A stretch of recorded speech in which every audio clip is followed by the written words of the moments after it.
Hello everyone, Basu online class में आपका स्वागत है। I am this Basu. आज हम क्लास 10th का पहला एक्सरसाइज 1.1 सॉल्व करेंगे। इससे पहले आपने 1.1 का इंट्रोडक्शन वाला वीडियो नहीं देखा है तो उसे आप देख सकते हैं। आइए हम पहला क्वेश्चन करते हैं। पहला क्वेश्चन कहता है use Euclid division algorithm to find HCF. ये बिल्कुल वैसा प्रोसेस है जैसा हम लॉन्ग डिवीज़न मेथड से एचसीएफ निकालते थे। आइए देखते हैं।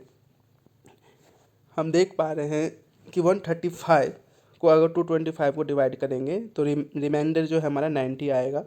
अब जो हमारा डिवाइजर था उसको एज ए डिविडेंड कंसीडर करते हुए, रिमाइंडर को एज अ डिवाइजर कंसीडर करते हुए फर्दर सॉल्व करेंगे।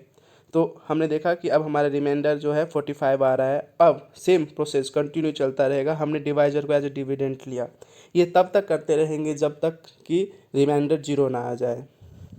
तो हमने ये सॉल्व किया है। इस सेम वे हम यूक्लिड डिवीजन को लिख सकते हैं वर्ड फॉर्म में। जैसे आपने इसके डेफिनेशन में पढ़ा था, a equal to B Q plus are.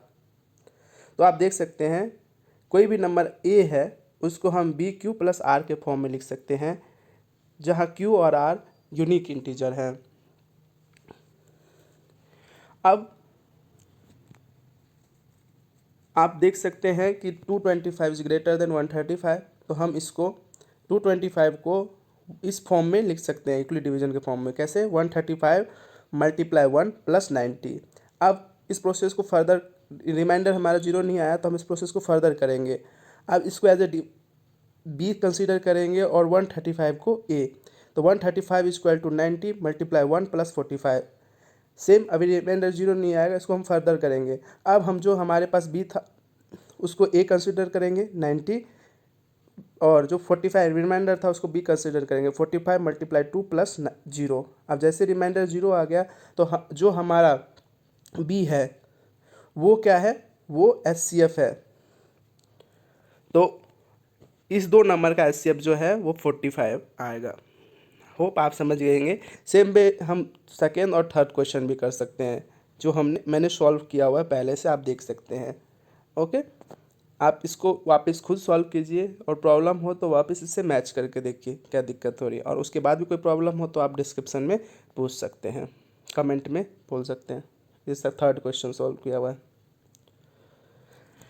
अब आइए दूसरा क्वेश्चन करते हैं। So the any positive odd integer of the form of 6q plus 1 और 6q प्लस 3 और 6q plus 5 where q is the some integer. इस तरह के क्वेश्चन को हम यूक्लिड डिवीजन मेथड से सॉल्व, यूक्लिड डिवीजन लेमा से सॉल्व करेंगे। अब देखिए कैसे करेंगे। सबसे पहले वो जो कह रहा है हम उसको मान लेंगे। Let a is the positive integer, okay, और b को 6 मान लेते हैं। b को 6 क्यों मान लेते हैं? क्योंकि हमें इस फॉर्म में a चाहिए, ओके, इसलिए हम यहाँ पे 6q है तो b को हम 6 मान रहे हैं। अगर यहाँ 3q होता तो हम b को 3 मान लेते हैं। इस तरह से इंटरप्रिटेट कर सकते हैं। Okay, by using the Euclid division lemma, जैसे आप जानते हैं ये क्या होता है, a is equal to 6q plus r। अब क्या होता है यहाँ पे q is greater than equal to 0 और r जो है वो 0 से इक्वल और b से स्मॉलर होना चाहिए, कंडीशन है। तो इस हिसाब से हमारे पास जो r है वो क्या आ सकता है? 0 हो सकता है, 1 हो सकता है, 2 हो सकता है, 3 हो सकता है, 4 हो सकता है, 5 हो सकता है। तो in this way we can write a is equal to 6q, a is equal to 6q plus 1, 6q plus 2, 6q plus 3, 6q plus 4, 6q plus 5। इस फॉर्म में हो सकता है। आइए आगे फर्दर देखते हैं।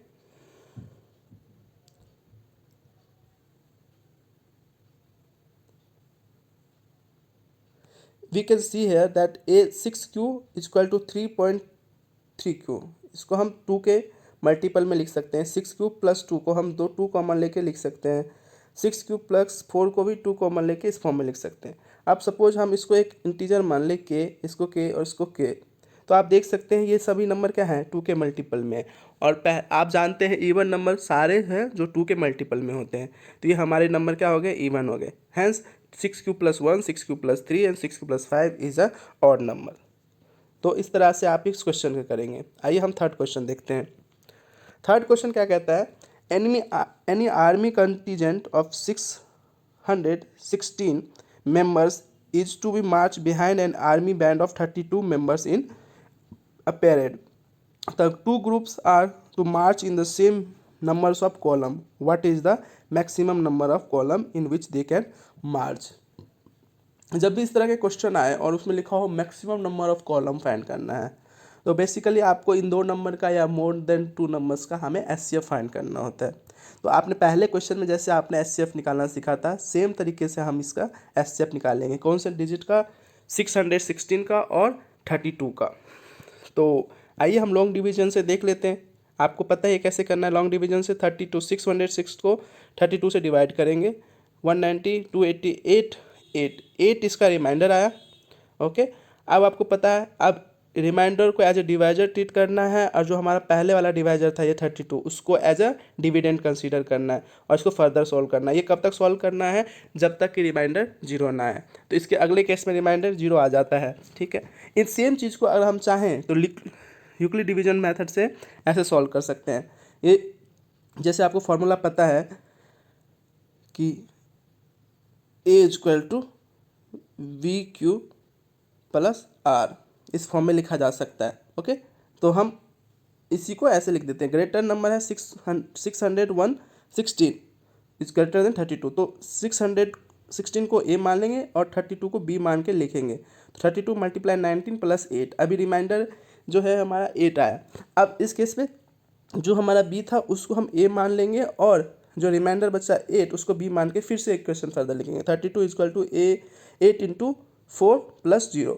जैसे रिमाइंडर 0 आ गया, हमें पता है एचसीएफ जो हमारा B था वो एचसीएफ होगा, तो 160 इंटू 32 का जो एचसीएफ है 8 आएगा। तो मैक्सिमम 8 नंबर ऑफ कॉलम बन सकते हैं जिसमें 32 और 16 को सारे मेंबर आ सकते हैं। तो मुझे होप है कि आपको क्वेश्चन समझ में आ गया, और कोई उसके बाद भी कोई प्रॉब्लम लगती है तो आप कमेंट में लिख सकते हैं। अब हमारे पास 4th क्वेश्चन है। ये कहता है use the Euclid division lemma so show that the square of any positive integer is 3m और 3m प्लस 1 के फॉर्म में होता है। ये क्वेश्चन जैसे हमने दूसरा क्वेश्चन किया उसी के फॉर्म में सॉल्व करेंगे। पहले कंसीडर कर देंगे let a is the positive integer and b is equal to 3। By using the Euclid division lemma आपको पता है a is equal to 3q plus r हो जाएगा, जहाँ पे q इज ग्रेटर देन 0 और r इज इक्वल टू 0 और less than 3 होगा। तो r कैन बी 0 1 एंड 2। तो a को हम किस फॉर्म में लिख सकते हैं? a is equal to 3q plus a is equal to 3q plus 1 and a is equal to 3q plus 2। अब इनका स्क्वायर फाइंड करने के लिए कह रहा है, तो आइए हम इन सबका स्क्वायर फाइंड कर लेते हैं। Squaring of a square is equal to 9q square, इसको हम 3 इंटू 3q स्क्वायर लिख सकते हैं। अब हम इसको जो ये वाला नंबर है इसको हम कोई इंटीजर m मान लेते हैं, तो हम इसको क्या लिख सकते हैं? 3m के फॉर्म में लिख सकते हैं। ओके, अब ये याद रखिएगा 3 यहाँ पे क्या है, m क्या है, यहाँ पे एक इंटीजर है। क्यों? क्योंकि हमारे पास q इंटीजर है, इंटीजर का स्क्वायर भी इंटीजर होता है, इसलिए ये इंटीजर है। एंड द सेम वे हम इसको अगले वाला जो स्टेप था हमारा a स्क्वायर करेंगे 3q प्लस 1 का स्क्वायर, इसको हम इस फॉर्म में लिख सकते हैं 9q square plus 6q plus 1। इसमें हम 3 कॉमन लेंगे तो 3q square plus 2q square plus 1 रह जाएगा। अगर हम ये इंटीजर है, इसको इंटीजर को हम m मान लेते हैं, तो हम इसको 3m प्लस 1 के फॉर्म में लिख सकते हैं। फर्दर हमारा जो तीसरा टर्म था उसको हम स्क्वायर करते हैं 3q प्लस 2 का whole square equal to 9q square plus 12q plus 4। अगर हम इसमें से कॉमन लेते हैं 3q प्लस 4q प्लस 1, और इसमें हमने 4 को क्या किया, 3 प्लस 1 के फॉर्म में लिख दिया, तो यहाँ पे एक 1 बच गया। इसको फिर हम इंटीजर मान लेंगे क्योंकि ये इंटीजर है और इंटीजर का स्क्वायर है, इंटीजर मल्टीप्लाई इंटीजर ही होता है, तो ये m इंटीजर है, तो हम इसको क्या लिख सकते हैं 3m प्लस 1। तो आपने देखा किसी भी नंबर का जो स्क्वायर होता है हम उसको 3m प्लस 1 और 3m प्लस 1 के फॉर्म में लिख सकते हैं। तो इसका क्या मतलब है, हमने प्रूव तो कर दिया इस फॉर्म में लिखा जाता है, पर बेसिकली इसका क्या मतलब होता है इसे समझने की कोशिश करते हैं। देखिए हम नंबर लिखते हैं 1 2 3 4 5 6 7। जो पहला स्क्वायर है किसी नंबर का 2 है, 2 का स्क्वायर 4 होता है। देखिए हम इसको कैसे लिख सकते हैं 3 मल्टीप्लाई 1 प्लस 1 के फॉर्म में लिख सकते हैं। तो वही ये क्या हो गया 3m प्लस 1 के फॉर्म में। आइए आगे देखते हैं 8 9। अब देखिए 9 को आप क्या लिख सकते हैं 3 मल्टीप्लाई 3। तो कभी भी किसी भी इंटीजर का स्क्वायर करते हैं, हम किसका स्क्वायर कर रहे हैं 3 का, तो हम इसको क्या देख पा रहे हैं कि हम इसको 3m के फॉर्म में लिख सकते हैं 9। उसके बाद 10 11 12 13 14 15 16। अब देखो 16 को हम 16 परफेक्ट स्क्वायर है किसी का, हम 16 को कैसे लिख सकते हैं 3 मल्टीप्लाई 5 प्लस 1 लिख सकते हैं। तो इसको हम क्या कह सकते हैं, हमने 3m प्लस 1 के फॉर्म में लिख लिया। इसका एक्चुअल मतलब ये होता है। तो आप होप है कि आपको ये सब क्वेश्चन समझ में आ गया। आइए हम नेक्स्ट क्वेश्चन करते हैं, जो कि हमारा 5वां क्वेश्चन है। Use the Euclid division lemma to show that the cube of any positive integer in the form of 9m 9m plus 1 और 9m प्लस 8। अब इसे भी सेम तरीके से करेंगे। इसमें क्यूब पूछा है तो हम पहले ये फाइंड कर लेंगे क्या क्या हो सकता है, और हम उसका क्यूब करके देखेंगे कि हमारा डिजायर फॉर्म में चेंज कर पाते हैं कि नहीं। तो सेम में let A is a positive integer and B is equal to 3 using the Euclid division lemma you see we find A is equal to 3q plus R. यहाँ पे q क्या है greater than 0 equal to and greater than 0 and r है जो 3 से छोटा है। तो क्या हो सकते हैं r 0 1 2, और हम a जो है हमारे क्या क्या होगा 3q प्लस 1 और 3q प्लस 2, इनका हम क्यूब कर लेंगे। तो क्या आपको क्यू का फॉर्मूला याद है? नहीं है तो कोई बात नहीं, याद कर लेते हैं। क्या होगा a प्लस बी का whole square plus A B लिख सकते हैं हम इसको। हाँ A square plus B square plus 2ab, इसको हम a प्लस बी से मल्टीप्लाई कर देंगे। तो a की cube plus A square plus B square B A plus B cube plus 2a square B plus 2ab square. इसको हम simplify करते हैं तो हमें क्या मिलता है a cube B cube plus 3a square B plus 3ab। इसी फॉर्मूले का यूज करके हम इन तीनों जो हमारा a आया है हम उसको क्यूब करेंगे। Cubing the we get a cube equal to 3q plus 3 equal to 3 multiply 9q लिख सकते हैं। इसको ये इंटीजर है, इसको हम m मान लेंगे तो 3m लिखा जा सकता है। a का क्यूब करेंगे तो दूसरा जो टर्म है 3q प्लस 1 इसका क्यूब करोगे तो आप फाइंड करोगे कि हम 9 cube 3 into 9 Q square plus q के फॉर्म में लिख सकते हैं और 3 कॉमन ले सकते हैं। तो आप करके देखेंगे तो यही आएगा। तो हम इसको m को इंटीजर मानते हैं तो 3m प्लस 1 के फॉर्म में लिख सकते हैं। सेम वे 3q प्लस 2 का होल क्यूब करेंगे तो ऐसे लिख सकते हैं 3 into 9q plus 6q plus 4q। Okay, इसको हम m मान लेते हैं क्योंकि ये इंटीजर है, तो ऐसे किसी इंटीजर को हम लिख सकते हैं 3m प्लस 8 के फॉर्म।